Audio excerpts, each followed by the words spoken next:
Um aspecto bastante importante que vai podendo amadurecer através de uma prática acompanhada de renascimento é relativo à sensação de solidão e desconexão. Quando a gente para, fecha os olhos, deita confortavelmente, fica respirando durante 10, 20, 30 minutos, em tempos um pouco a mais, muitas vezes essa sensação da interioridade vai ficando muito rebuscada. De início, ou dependendo da nossa rotina de vida, pode ser que primeiro a gente entre em contato com uma camada de pensamentos mais acelerados e reverberações emocionais um pouco mais agitadas, de inseguranças, ansiedades. Mas quando a gente vai podendo aprofundar um pouco através da familiarização com a técnica, de se sentindo confortável com o ambiente, o que vai acontecendo é que muitas vezes a gente desliza dessa camada de agitações mentais e agitações emocionais, de algumas inquietudes mais físicas,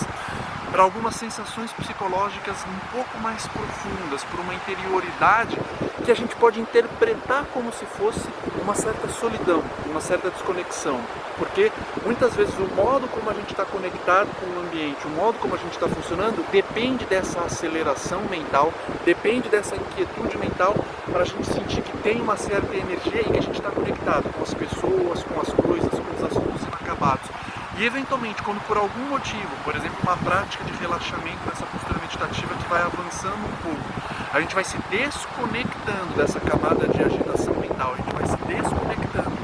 dessas camadas de inquietudes emocionais. Não porque a gente está se desconectando da gente, mas porque a gente está indo um pouco mais fundo, para um manancial um pouco mais profundo, onde as coisas são um pouco mais plácidas, eventualmente um pouco mais quietas. É como se a gente estivesse desconectando dessas camadas e desconectando da conexão com o mundo. Isso pode gerar um determinado medo, uma certa sensação a princípio interpretada como se fosse um abismo, como se fosse uma lacuna, como se fosse um vazio. Mas na verdade, eventualmente, são espaços de relaxamento, de interiorização e de cessação dessas atividades internas com as quais a gente não está acostumado. A gente pode levar um susto como se fosse sumir ou perder a capacidade de ter conexão com o mundo, e não como se a gente estivesse entrando em contato com um centro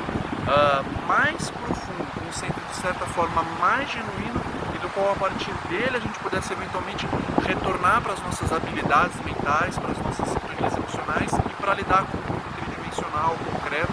de forma também mais energizada e agitada quando necessário.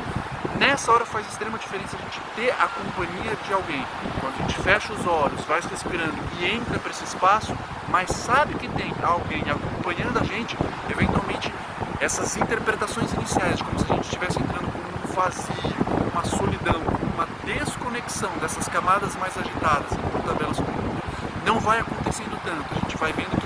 pode ir para um lugar mais centrado, onde tem uma paz, mas essa paz é muito mais relacionada com o que algumas pessoas usam como solitude e não tanto como abandono, não tanto como uma solidão. A gente não está abandonando lá fora, a gente não está abandonando a energia de manifestação do mundo, mas a gente está indo para um lugar um pouco mais